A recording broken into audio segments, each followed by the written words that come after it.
جیڑا صدیق عمر پاک دے ایمان شک کرے اس تو وڈا گستاخ اہل بیت کوئی نہیں جی ہو کی میں کہ علا لا یجوز النکاح الا بحضور شاہدین مسلمین عاقلین بالغین نکاح واسطے گواہ شرط ہیں اور دونوں دا مومن ہونا شرط ہے سرکار نے فرمایا ان اللہ تعالی امرنی ان ازوج بنتی مع علی کہ پاک سے آبا مینو اللہ حکم دیتا ہے کہ میں بیٹی فاطمہ پاک دا نکاح سونے علی نال کراں تے نالوں نے آکھیا اشہدکم علی ذالک تے اس نکاح دا گواہ صدیق عمر نو بناواں تے نکاح دے مومن گواہ نومن نکاح ہو سکدا نہیں تے جنہیں انہاں کریماں دے ایمان شک کیتا ہے انہیں سجدہ پاک دے نکاح شک کیتا اس تو بڑا گستاخ ہو سکتا ہے شیعہ مرتا مر سکتا ہے لیکن آل محمد کی عزت پہ سمجھوتا نہیں کر سکتا بس یہی پیغام تھا تحریک ولا و وضع و حرمت سادات کا ایک ادنا سا کارکن ہونے کی حیثیت سے میر کارواں جناب پیر سید نزاکت حسین شاہ صاحب کی موجودگی میں یہی پیغام میں قوم کے حوالے دینا چاہتا اور یہ پیغام آپ تک مشہور ہو گیا بھکر کے شیعوں غیور شیعوں 4 چیزیں زندگی میں کبھی نہ چھوڑنا علی ولی اللہ نہ چھوڑنا حسین کا ماتم نہ چھوڑنا سید کی توہین نہ کرنا اور بطول کے دشمن کی عزت نہ کرنا آج زمانہ کروٹیں لے رہا ہے آج چہرے بدل رہے ہیں آج بندے شیعہ ہو کے گھبرا رہے ہیں کہ نہیں جی ہم اگر لعنت کریں گے تو کسی کو برا لگے گا کسی کو برا لگتا ہے تو لگے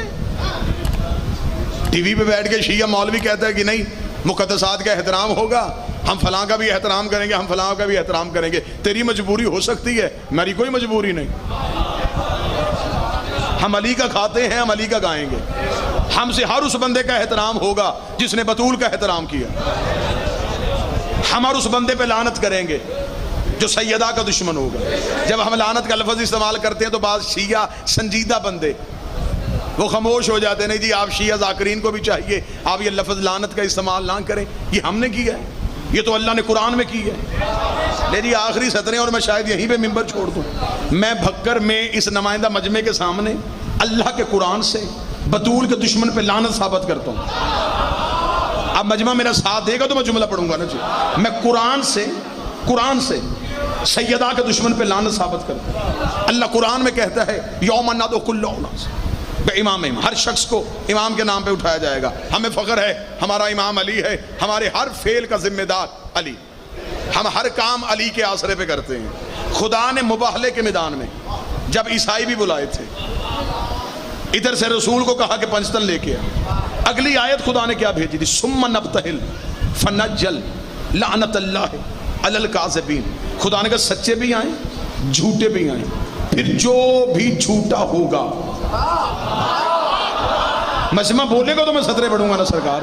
جو جھوٹا ہوگا وہ لعنت لے کے چلا جائے گا جو جھوٹا ہوگا وہ لعنت لے کے چلے گا جو جھوٹا ہوگا وہ لعنت خدا نے نام نہیں لیا خدا نے کہا جو جھوٹا ہوگا وہ لعنت لے کے چلا جائے گا خدا نے کہا جو سچوں کے مقابلے پہ آئے گا وہ لعنت لے کے چلے گا نہ بھکر میں انصاف کرنا میرا حق بنتا ہو میری بول کے تائید کر دینا اللہ عالم الغیب ہے کہ خدا نہیں جانتا تھا کہ عیسائیوں نے بحث نہیں کرنی جانتا تھا جب خدا کو پتا تھا کہ انہوں نے بحث نہیں کرنی پھر خدا نے لعنت بھیجی کیوں ہے اس کا مطلب لعنت آئی ہے تو کسی نہ کسی کے لیے تو آئی ہے عیسائیوں نے تو قبول نہیں کیا پھر وہ لعنت گئی تو گئی کہاں مسجد کے مولوی سے لے کے مکے کے مفتی تک سر پہ قرآن رکھ کے بتاؤ مجھے قرآن کی وہ آیت نکال کے بتاؤ جہاں پہ اللہ نے کہا کہ میں نے لعنت بھیجی تھی لیکن عیسائیوں نے معافی مانگ لی میں نے لعنت واپس بلا لی یا میں نے لعنت رحمت میں بدل دی آتی ہوئی لعنت دکھا رہے ہو جاتی ہوئی لعنت کیوں نہیں دکھا رہے کہ لعنت آئی تھی تو گئی کہاں تھی خدا نے کہا تھا جو پنجتن کے مقابلے پہ آئے گا مباہلے کے میدان سے زندہ واپس نہیں جائے گا وہ لعنت کو لے کے چلا جائے گا لعنت مباہلے کے میدان میں انتظار کر رہی تھی عیسائیوں نے کھڑی ہوئی لعنت کو دیکھا